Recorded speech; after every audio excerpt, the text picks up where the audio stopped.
Guys, parang galing na tayo rito kanina. Naiinis na sambit ni Kasarina. Halata sa kanyang takot. Medyo nag-aagaw na kasi ang dilim at ang liwanag. Hindi pa, diretso lang. Sabi naman ni Iska, hindi mo siya kakikitaan ng pangamba.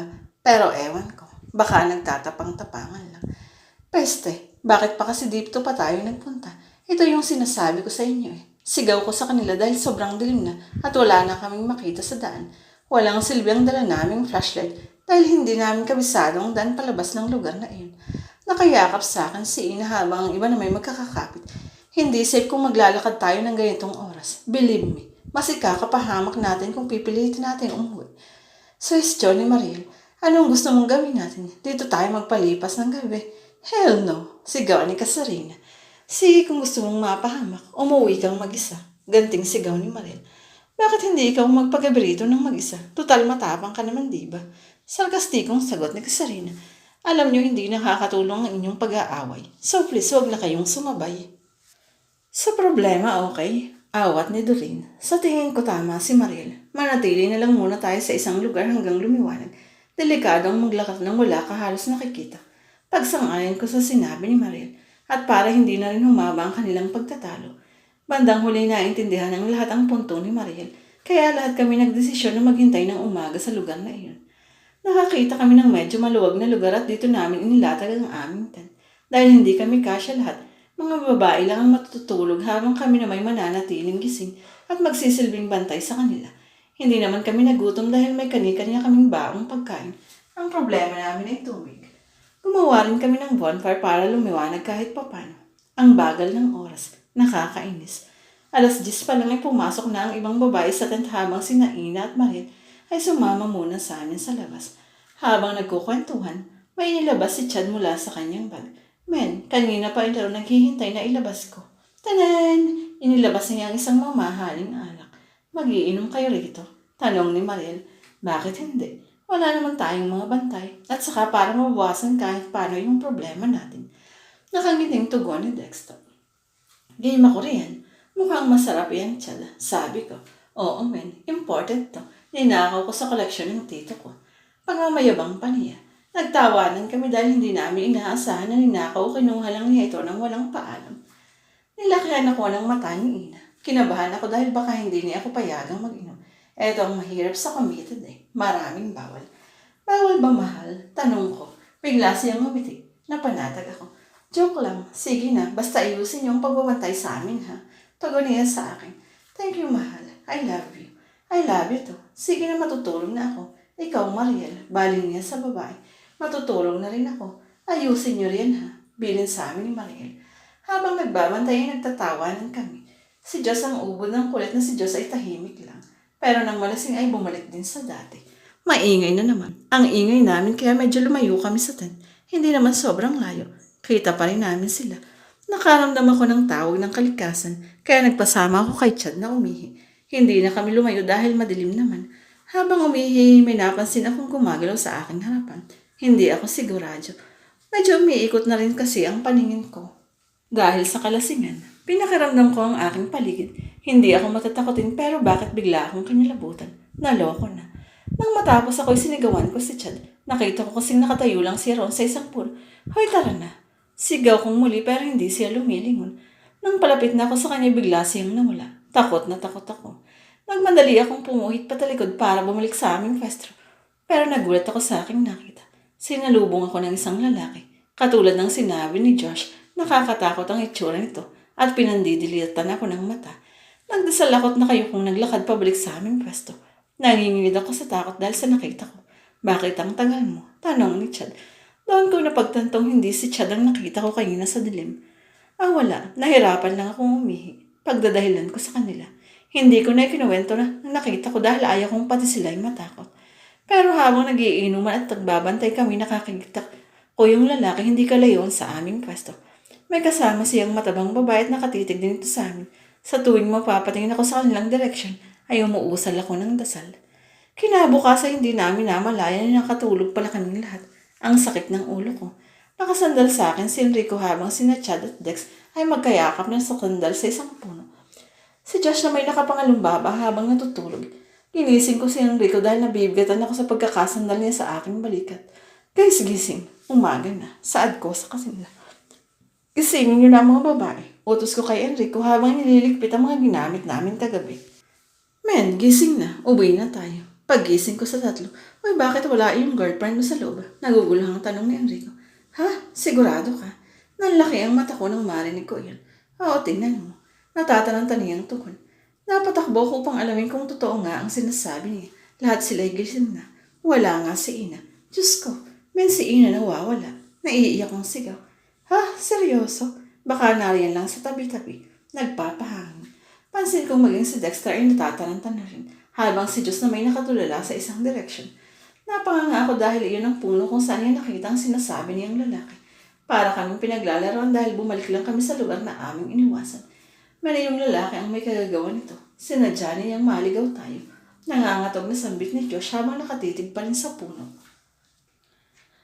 Ano ba? Huwag na tayong magtakutan. Hanapin na lang natin si Ina. Baka mapaano pa yung kaibigan natin.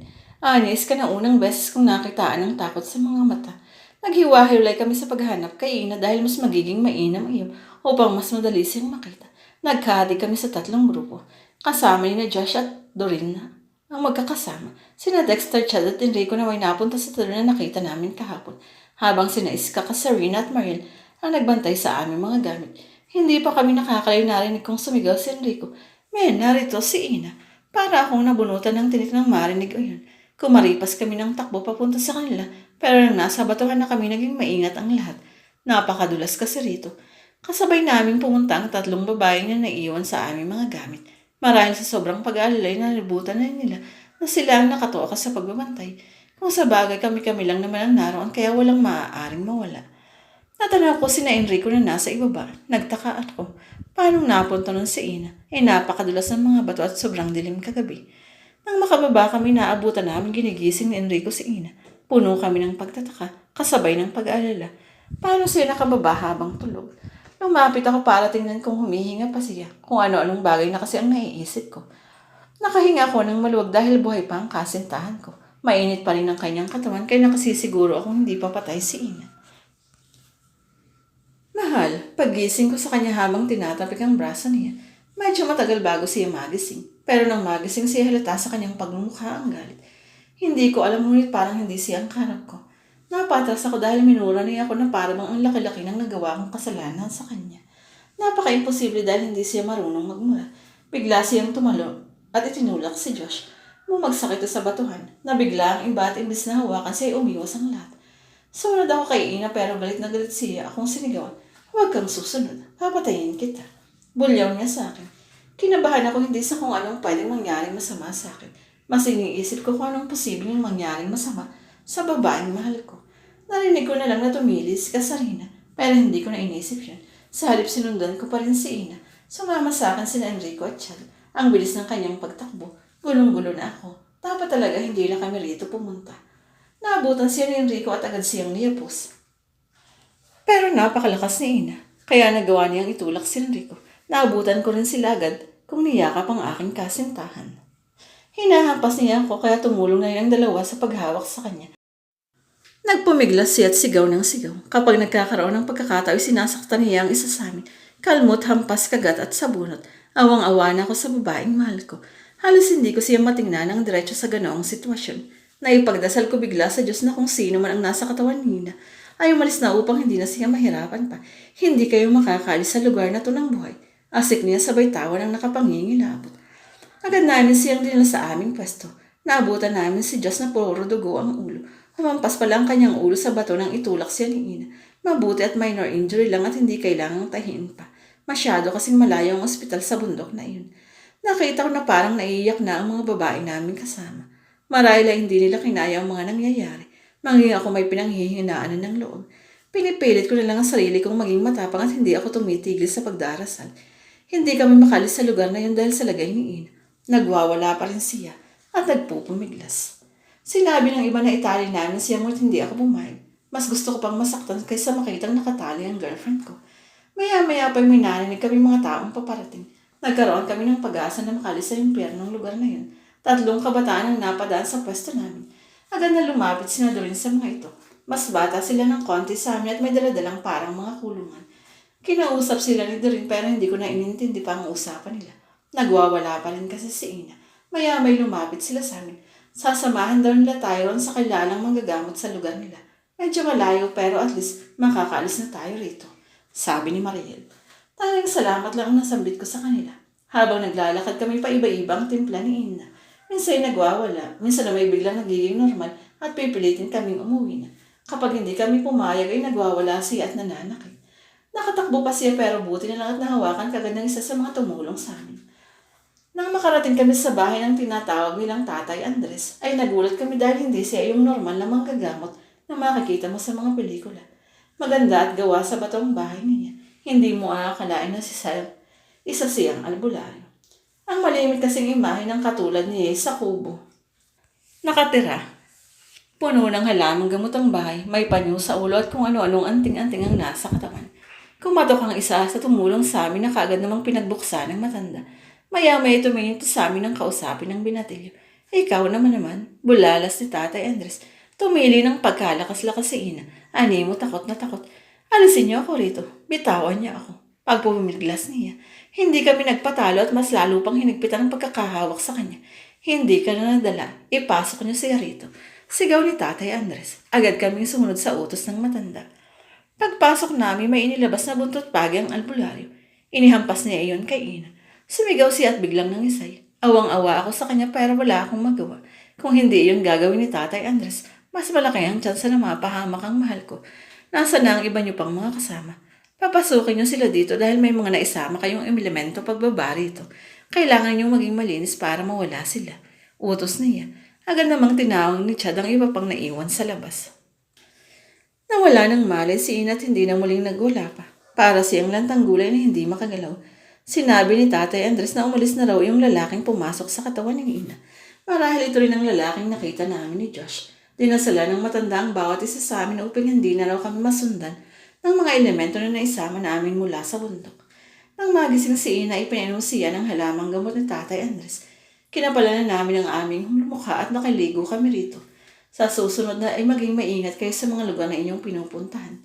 May pagmamayari sila na kinuha ninyo at para sa kanila isa iyong malaking kasalanan. Hindi pa kasama roon ang ginawa ninyong ingay na gumambala sa kanila. Bili niya sa amin. Salamat po. Pangako babalik kami rito para makakwentuhan kayo. Maraming salamat po talaga.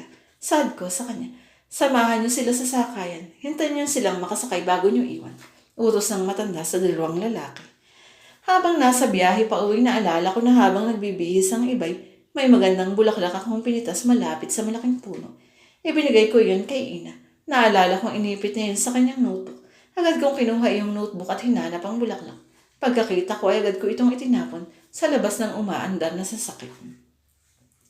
Nakauwi ang magkakaibigan ng ligtas at ngayon nag-graduate na sila ng college. Ang pangyayaring iyon ay isa sa mga bagay na nagturo sa kanila. Nagalangin ng bawat lugar sa kanilang pupuntahan. Natutunan nila ang kanilang responsibilidad